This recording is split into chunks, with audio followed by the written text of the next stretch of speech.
നമസ്കാരം. എല്ലാവർക്കും നമ്മുടെ പുതിയൊരു വീഡിയോയിലേക്ക് സ്വാഗതം. കേരളത്തിലെ പ്രശസ്തമായ ദേവീക്ഷേത്രങ്ങളിൽ ഒന്നാണ് ചോറ്റാനിക്കര ഭഗവതി ക്ഷേത്രം. മഹാലക്ഷ്മി മഹാവിഷ്ണുവിനൊപ്പമാണ് ഇവിടെ പ്രതിഷ്ഠിച്ചിരിക്കുന്നത്. അതുകൊണ്ട് തന്നെ ലക്ഷ്മി നാരായണ സങ്കല്പത്തിലാണ് ഇവിടെ ആരാധന. മഹാലക്ഷ്മിക്കും നാരായണനും തുല്യ പ്രാധാന്യമാണ് ഈ ക്ഷേത്രത്തിലുള്ളത്. അഭീഷ്ട വരദായിനിയാണ് ചോറ്റാനിക്കര അമ്മ എന്നുള്ളത് നമുക്കെല്ലാവർക്കും അറിയാവുന്ന കാര്യം തന്നെയാണ്. മഹാലക്ഷ്മി 3 ഭാവങ്ങളിലാണ് ഇവിടെ ആരാധിക്കപ്പെടുന്നത്. ദാരിദ്ര്യം, കടം, ധനനഷ്ടം തുടങ്ങിയവയ്ക്ക് പരിഹാരമായി ഇവിടെ സമർപ്പിക്കുന്ന കാണിക്കപ്പടം വഴിപാട് വളരെ പ്രശസ്തമാണ്. ചോറ്റാനിക്കരയിലെ മേൽക്കാവിൽ മഹാലക്ഷ്മി അമ്മയ്ക്കും കീഴ്ക്കാവിൽ അമ്മയ്ക്കും 21 ഒറ്റനാണയം വീതം ഒന്നിനു മുകളിൽ ഒന്നായി അടുക്കി ചുവന്ന പട്ടിലെ കിഴികെട്ടി നടയ്ക്കൽ വയ്ക്കുന്നതാണ് കാണിക്കപ്പടം സമർപ്പണം. ഐശ്വര്യത്തിന്റെയും സമ്പത്തിന്റെയും അതിദേവതയായ മഹാലക്ഷ്മി ദേവിക്ക് സമർപ്പിക്കുന്ന ഈ വഴിപാട് ജീവിതത്തിൽ സമ്പൽ സമൃദ്ധി കൊണ്ടുവരുമെന്ന് ഭക്തർ വിശ്വസിക്കുന്നു. ഇതിനെക്കുറിച്ചുള്ള ഒരു ഡീറ്റെയിൽഡ് വീഡിയോ നമ്മൾ മുന്നേയും ചാനലിൽ അപ്ലോഡ് ചെയ്തിട്ടുണ്ടായിരുന്നു. ഒരുപാട് ആളുകളുടെ ജീവിതം മാറ്റിമറിച്ച ഒരു വഴിപാട് തന്നെയാണ് ഇത്. മേൽക്കാവിലും കീഴ്ക്കാവിലും ഒരുപോലെ സമർപ്പിക്കേണ്ട ഈ വഴിപാടിന് ചൊവ്വ, വെള്ളി, ഞായർ ദിവസങ്ങളാണ് ഉത്തമം. കൊടിമരച്ചുവട്ടില് നെയ്ദീപം തെളിയിച്ച് പുറത്തു വന്നു നിന്ന് മേൽക്കാവിലമ്മയെയും കീഴ്ക്കാവിലമ്മയെയും ഭക്തർ ആരതി ഒഴിഞ്ഞു തൊഴുന്നതും അനുഗ്രഹലബ്ധിക്ക് നല്ലതാണെന്നാണ് വിശ്വസിക്കപ്പെടുന്നത്. ഉണ്ട ശർക്കര സമർപ്പണമാണ് മറ്റൊരു വിശേഷ വഴിപാട്. ശർക്കര പ്രിയയാണ് ചോറ്റാനിക്കരയമ്മ. അതുകൊണ്ട് തന്നെ നടയില് ഉണ്ട ശർക്കര സമർപ്പിച്ച് പ്രാർത്ഥിച്ചാൽ ജീവിതത്തിലെ പ്രതിസന്ധികൾ അകന്ന് അനുകൂല ഫലങ്ങളും ആഗ്രഹ സാഫല്യവും ഉണ്ടാകുമെന്ന് ഭക്തർ വിശ്വസിക്കുന്നു. 108 ദുർഗാക്ഷേത്രങ്ങളിൽ വളരെ പ്രധാനപ്പെട്ട ക്ഷേത്രമാണ് ചോറ്റാനിക്കര ഭഗവതി ക്ഷേത്രം. ഈ ക്ഷേത്രത്തിലെ ദേവിക്ക് ഓരോ ദിവസവും പ്രത്യേകം ആറാട്ടാണുള്ളത്. 3 ഭാവങ്ങളിലാണ് ദേവി ഇവിടെ കുടികൊള്ളുന്നത്. സരസ്വതി, ലക്ഷ്മി, ദുർഗ എന്നീ 3 ഭാവങ്ങളിൽ ചോറ്റാനിക്കര ദേവിയായി ഈ ക്ഷേത്രത്തിൽ അമ്മ കുടികൊള്ളുന്നു. എങ്കിലും ആദിപരാശക്തിയുടെ ദുർഗാദേവിയുടെ ഭാവത്തിലാണ് ദേവിയെ ആരാധിക്കുന്നതും കൂടുതൽ പ്രാധാന്യം നൽകി വരുന്നതും. ഏത് ദുരിതങ്ങൾക്കും ചോറ്റാനിക്കര ദേവി പരിഹാരം കാണും എന്നതാണ് ഭക്തരെ ഈ ക്ഷേത്രത്തിലേക്ക് ആകർഷിക്കുന്നത്. കുംഭമാസത്തിലെ മകം നാളിലാണ് മകം തൊഴൽ വരുന്നത്. ഈ ദിവസത്തിലെ ദേവി ഭക്തർക്ക് സർവ്വ ഐശ്വര്യങ്ങളും നൽകുമെന്നും ഭക്തരുടെ എല്ലാ ദുഃഖദുരിതങ്ങളും മാറുമെന്നുമാണ് വിശ്വാസം. ചോറ്റാനിക്കര മകം തൊഴൽ ദിനത്തില് ദേവി വലത് കൈകൊണ്ടാണ് തന്റെ ഭക്തരെ അനുഗ്രഹിക്കുന്നത്. സാധാരണ ദിവസങ്ങളിൽ ദേവി ഇടത് കൈകൊണ്ടാണ് തന്റെ ഭക്തരെ അനുഗ്രഹിക്കുന്നത്.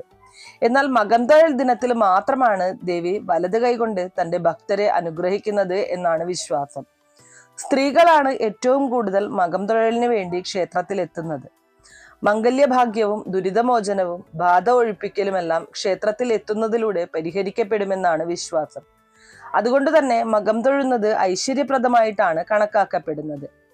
108 ദേവീക്ഷേത്രങ്ങളിൽ ഏറെ പ്രാധാന്യമുള്ള ക്ഷേത്രമാണ് ചോറ്റാനിക്കര ദേവീക്ഷേത്രം. അതുകൊണ്ട് തന്നെ ഈ ക്ഷേത്രത്തിലെ മകം തൊഴൽ അത്യുത്തമമാണ്.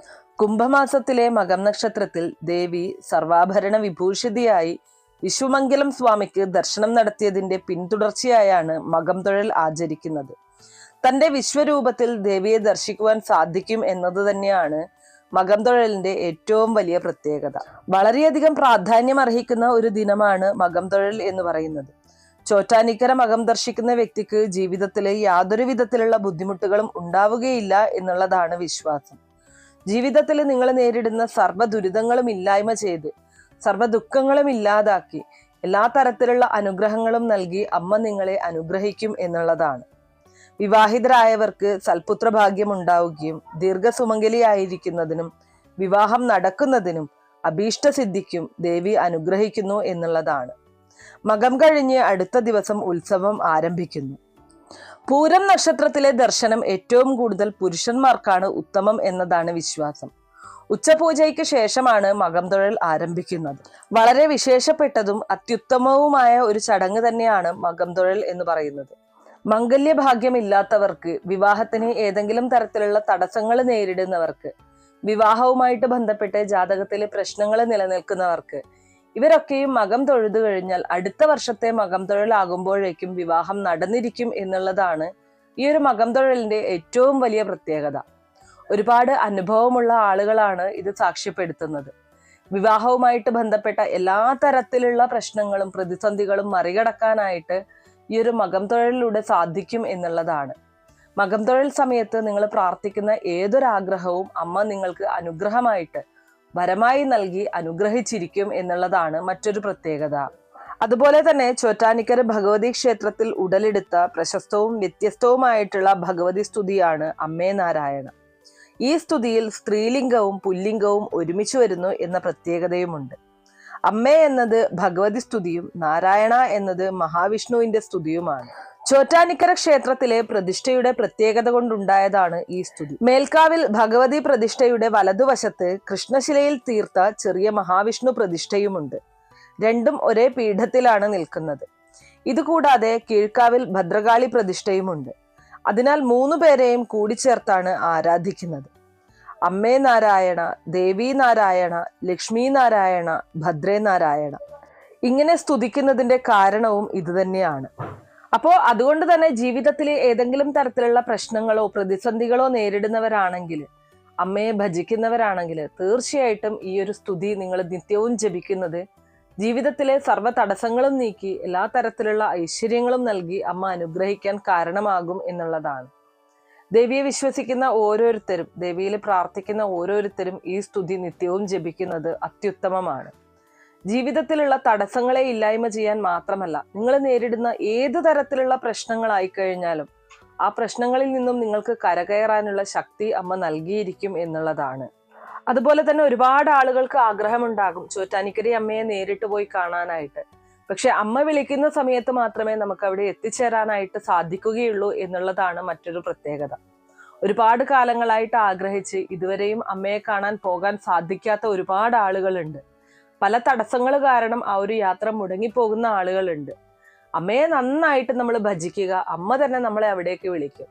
ആ ഒരു സമയം എത്തുമ്പോൾ മാത്രമാണ് അമ്മയെ നേരിട്ട് കാണാനുള്ള ഒരു അവസരം അല്ലെങ്കിൽ ഒരു അനുഗ്രഹം നമുക്ക് ലഭിക്കുന്നത് എന്നുള്ളതാണ് വാസ്തവം. ഇനി നിങ്ങൾക്ക് അമ്മയെ കാണാനായിട്ട് ആഗ്രഹമുണ്ട്, ഒരു കാരണവശാലും പോകാൻ സാധിക്കുന്നില്ല എങ്കിൽ നിങ്ങൾ ചെയ്യേണ്ട കാര്യം ഈ പറഞ്ഞതുപോലെ തന്നെ അമ്മയ്ക്ക് നാണയക്കിഴി കെട്ടിവയ്ക്കുക എന്നുള്ളതാണ്. ശേഷം അമ്മയോട് പ്രാർത്ഥിക്കുക. തീർച്ചയായിട്ടും വളരെ കുറഞ്ഞ കാലം കൊണ്ട് തന്നെ നിങ്ങൾക്ക് അമ്മയെ കാണാനായിട്ട് സാധിക്കും. ചോറ്റാനിക്കര ഭഗവതി ക്ഷേത്രത്തിൽ എത്തിച്ചേരുന്നത്, അവിടെ ദർശനം നടത്താൻ സാധിക്കുന്നത് പോലും പുണ്യകരമായിട്ടുള്ള ഒരു കാര്യമാണ്. അതുകൊണ്ട് തന്നെ എല്ലാവർക്കും അതിനുള്ള അവസരം ലഭിക്കട്ടെ, എല്ലാവർക്കും അമ്മയെ നേരിട്ട് കാണാൻ സാധിക്കട്ടെ എന്ന് ആത്മാർത്ഥമായിട്ട് പ്രാർത്ഥിക്കുകയാണ്. ജീവിതത്തിലെ പ്രശ്നങ്ങളും പ്രതിസന്ധികളും ഇല്ലാത്ത ആരും തന്നെ ഇല്ല. നിങ്ങൾ നേരിടുന്ന ഏതൊരു പ്രതിസന്ധികൾക്കും, പ്രത്യേകിച്ച് സ്ത്രീകൾക്ക്, പുരുഷന്മാർ പോകാൻ പാടില്ല എന്നല്ല, പുരുഷന്മാർക്കും ഏറ്റവും ഉത്തമമായിട്ടുള്ള ഒരു ക്ഷേത്രം തന്നെയാണ്. എന്നാലും മനസ്സുരുകി ഏതൊരു സ്ത്രീ വിളിച്ചു കഴിഞ്ഞാലും അമ്മ അവിടെ എത്തി അനുഗ്രഹിച്ചിരിക്കും എന്നുള്ളതാണ്. അപ്പൊ ഇത്രയേ ഉള്ളൂ ഇന്നത്തെ വീഡിയോ കുറച്ചു പേർക്കെങ്കിലും ഉപകാരപ്രദമായി കാണും എന്ന് വിശ്വസിക്കുന്നു. ഇതുപോലുള്ള അറിവുകൾക്കായിട്ട് നമ്മുടെ ഈ ചാനൽ ഒന്ന് സബ്സ്ക്രൈബ് ചെയ്യുക. വീഡിയോ ഇഷ്ടമാണെങ്കിൽ ലൈക്ക് ചെയ്യാനും ഷെയർ ചെയ്ത് മറ്റുള്ളവരിലേക്ക് എത്തിക്കാനും മറക്കരുത്. നിങ്ങൾക്ക് ഏതെങ്കിലും തരത്തിലുള്ള സംശയങ്ങളോ അഭിപ്രായങ്ങളോ നിർദ്ദേശങ്ങളോ ഇനി ഏതെങ്കിലും കാര്യങ്ങളെ കുറിച്ച് അറിയാനുള്ള താല്പര്യമോ ഉണ്ടെങ്കിൽ തീർച്ചയായിട്ടും കമന്റ് ബോക്സ് വഴി അറിയിക്കാവുന്നതാണ്.